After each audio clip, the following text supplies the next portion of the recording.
नमस्कार दोस्तों, आज मैं आपके लिए बहुत ही नई रेसिपी लेके आई हूँ। आप इसे देखकर बता नहीं सकते कि ये मैंने सूजी से पेड़े बना के तैयार किए हैं। यहाँ पे मैंने घी का इस्तेमाल नहीं किया, मावा का इस्तेमाल नहीं किया और मिल्क पाउडर का भी इस्तेमाल नहीं किया और सॉफ्ट मुलायम पेड़े बन के तैयार हो गए। और इसे बनाने के लिए मैंने यहाँ पे बारीक वाली सूजी ले ली है। कोई भी सूजी का आप इस्तेमाल कर सकते हैं जो भी आपके पास हो, क्योंकि इसे अभी हमें मिक्सी में डालकर अच्छे से पीस के तैयार करना है। पीसने से क्या होगा, जो सूजी के दाने हैं वो सारे पिस जाएंगे, पाउडर सा बन के तैयार होगा। तो इस तरह से हम सूजी को अच्छे से पीस लेते हैं। सूजी को पीसने के बाद हम इसे पैन में डाल देते हैं और इस तरह से चेक करेंगे महीन सूजी पिस के तैयार हो गई है।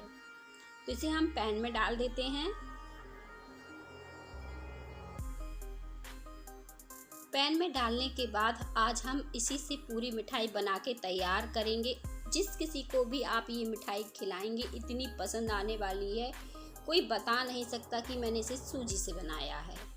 और इसे बनाने के लिए अब हमने जिसमें जार में सूजी पीसी थी, उसी जार में मैंने ड्राई कोकोनट आधे कप डाला है। साथ में ये घर की ताज़ी मलाई है जो दूध के ऊपर पड़ जाती है और हम निकाल कर रख लेते हैं। अगर ये आपके पास है तो बहुत ही अच्छा है, और नहीं तो इसकी जगह आप आधे कप दूध का इस्तेमाल कर सकते हैं। और मैंने यहाँ पे इलायची का पाउडर डाला है। आप चाहें तो खड़ी वाली इलायची को खोलकर डाल सकते हैं। एक बार इन सारी चीज़ों को अच्छे से चला लेंगे और इसके बाद हम इसमें करेंगे ताकि ये सारी चीज़ें अच्छे से पिस के तैयार हो जाएं। और अब हमें इन तीनों चीज़ों को अच्छे से पीस लेना है। और मावा के जैसे बढ़िया से ये बनके तैयार हो गया है, आप इसे देख सकते हो। और बस हमें इसी तरह से इसे गाढ़ा करके तैयार कर लेना है। इसे हम साइड रखेंगे। आप देखिए कितना बढ़िया ये मावा के जैसे बना है, एकदम मलाई लग रही है। तो इसे साइड रख लेते हैं। और यहाँ पे अब मैंने पैन में जो सूजी डाली थी उसे हमें धीमी आंच में भूंज लेना है। कलर हमें बिल्कुल नहीं चेंज करना है, बस बढ़िया से भूंज लेना है। मैंने यहाँ पे सूजी को बिना घी के भूंजा है।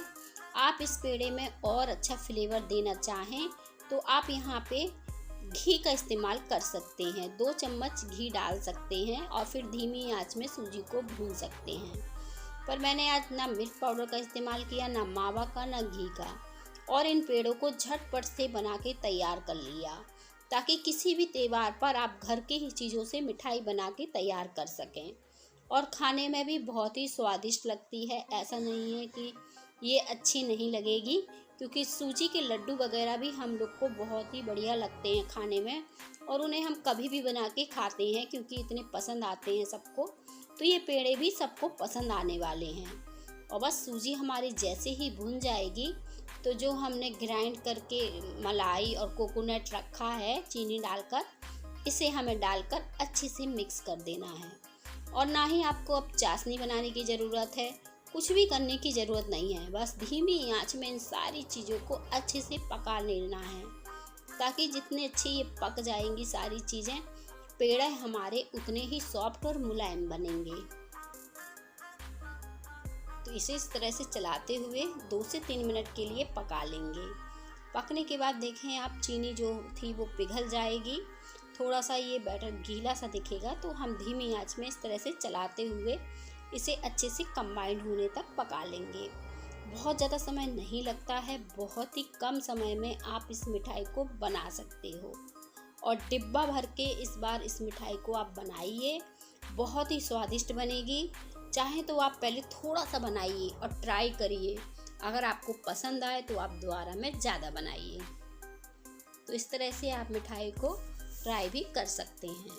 और ये सारी चीज़ें देखें बढ़िया से पक के तैयार होने लगी हैं।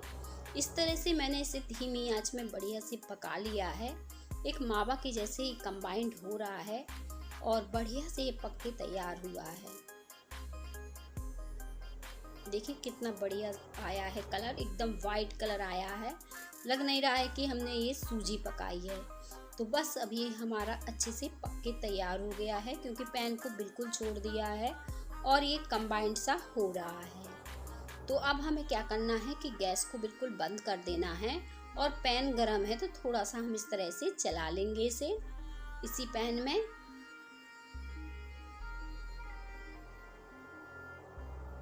और चलाने के बाद अब हम इसे निकाल लेंगे।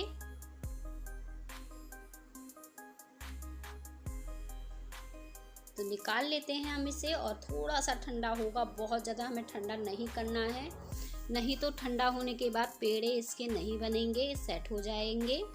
तो इस तरह से ठंडा हो जाए अच्छे से तो मैं थोड़ा और इसे चला रही हूँ। आप चाहें तो एक छोटी छोटी लोई लेके और बस पेड़ा को बना लीजिए, लेकिन मैं कुछ अलग तरीके से आपको एक और इजी तरीका बताती हूँ जिससे सारे पेड़े बहुत ही एक साइज के बनके तैयार होंगे। तो इस तरह से पहले हम इसे थोड़ा सा ठंडा कर लेंगे ताकि हमारे हाथों पर गरम ना लगे, और बस इसका एक रोल बना लेंगे इस तरह से। रोल बनाने के बाद हम इसे कट कर देंगे और पीसेस में कट कर लेंगे। जितने छोटे बड़े पेड़े आप बनाना चाहें उस तरह से आप कट कर लें और एक एक पोर्शन उठाकर इसे हाथों से इस तरह से घुमा लें। मैंने इन पेड़ों को बहुत ज़्यादा चपटा नहीं किया है, इस तरह से गोल गोल से रखे हैं। आप इस अपने हिसाब से इसमें डिजाइन दे सकते हैं, कोई दिक्कत नहीं है। और अब मैं दूसरी डिजाइन के बाकी के पेड़े बनाऊंगी, तो इसे एक बार फिर से मसल लूँगी क्योंकि ये थोड़ा सा सूख सा गया है। और मसलने के बाद मैंने इसे फिर से रोल कर लिया है और फिर से मैं इसे चाकू से कट कर लूँगी। कट करने के बाद फिर आपको कुछ भी नहीं करना है और कट जैसे ही होंगे हम इसके पेड़ों पर डिजाइन बना देंगे। इसे हमें हाथों से गोल भी नहीं करना है, आप चाहे तो गोल भी कर सकते हैं, पर मैंने इस तरह से ऐसे ही इन पेड़ों को दबा दिया है। और देखिए इन पे कितनी बढ़िया डिजाइन सी बन गई है। इसी तरह से मुझे सारे पेड़े बना के तैयार करना है जो देखने में भी बहुत ही सुंदर लग रहे हैं। तो बाकी के पेड़े भी अब हम बना के तैयार कर लेते हैं। आज की रेसिपी आपको पसंद आए तो लाइक करें और कमेंट में बताएं कि कैसी लगी हमारी पेड़ा की रेसिपी। आप देख सकते हो कितने क्रिस्पी और बढ़िया यहाँ पे पेड़े बनके तैयार हो गए हैं। अंदर से ये सॉफ्ट है, ऊपर से क्रिस्पी से हैं, थोड़ा सा एकदम सॉफ्ट हैं, बिल्कुल मुंह में घुल जाने वाले पेड़े हमारे बनके तैयार हो गए हैं। मिलेंगे हम इसी तरह की और नई नई रेसिपी के साथ।